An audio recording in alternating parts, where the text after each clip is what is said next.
Welcome to the next video in the classical mechanics series, and in this one we're going to derive the velocity and acceleration in spherical coordinates just like we did in polar and Cartesian.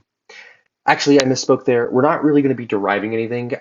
In spherical, it's very time consuming and kind of tedious. You're just taking a bunch of derivatives and doing a lot of chain rule. So instead, what I'm going to do is I'm just going to write down what the three unit vectors are in spherical coordinates in terms of x hat and y hat, and then I'm going to write down the velocity in the acceleration. And then we're going to look at some particular cases of it. So the three unit vectors in spherical coordinates, r hat is going to be sine of theta times cosine of phi in the x hat, plus sine of theta, sine of phi in the y hat, plus cosine of theta in the z hat. Theta hat is going to be cosine of theta, cosine of phi in the x hat, plus cosine of theta, sine of phi in the y hat, minus sine of theta in the z hat.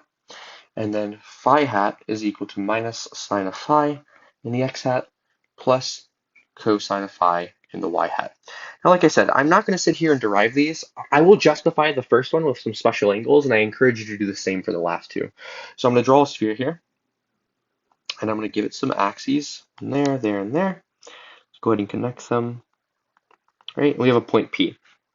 Then we know that P can be described with a radial component, a phi component, and a theta component. All right. Now, in order to justify this r hat expression, what we're going to want to do is observe specific angles, right, of theta and phi. We're going to look at specific cases of theta and phi. So looking at the x hat and y hat components here, right, if theta were equal to 0 degrees, right, on here, if theta were equal to 0 degrees, then this line is going to lie entirely along the z-axis. So this vector, this OP vector, is going to have no x or y components. So we know that x hat and y hat components are minimized when theta is equal to 0, and our expression reflects that nicely. If theta were equal to 0, x hat is 0, or the x hat component is 0.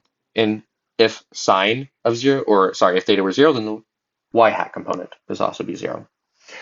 Now, when theta is pi over 2, however, so when theta lies, or when the bar lies in this plane down here, then we know that the x hat and y hat components should be maximized, right? Because the line is going to lie out here, and so the x hat components and y hat components will be at their highest value.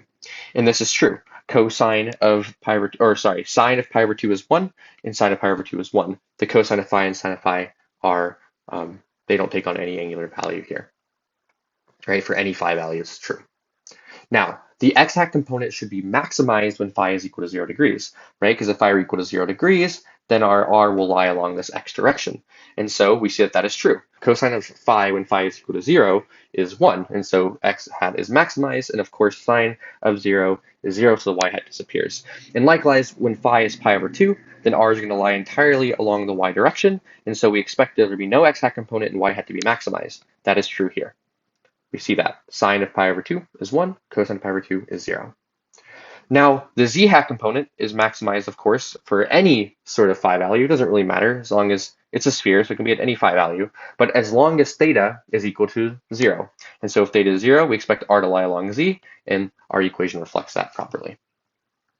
So analyzing our special angles allows us to sort of justify these unit vector expressions, and I highly encourage you to go through phi hat and theta hat to try to justify those on your own.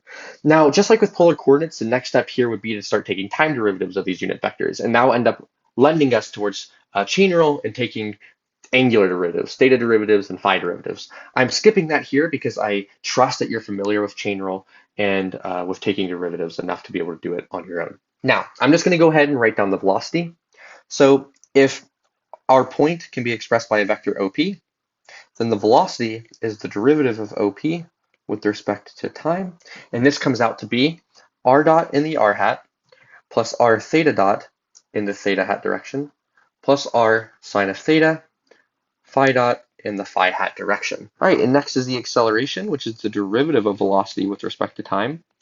And this comes out to be it's a much larger expression. It's going to be r double dot minus r theta dot squared minus r sine squared theta phi dot squared in the r hat direction plus r theta double dot plus 2 r dot theta dot minus r sine of theta cosine of theta phi dot squared in the theta hat direction plus r sine of theta phi double dot plus 2 r dot phi dot sine of theta, almost done, plus 2 r theta dot phi dot cosine of theta in the phi hat direction. This is a very big and nasty expression.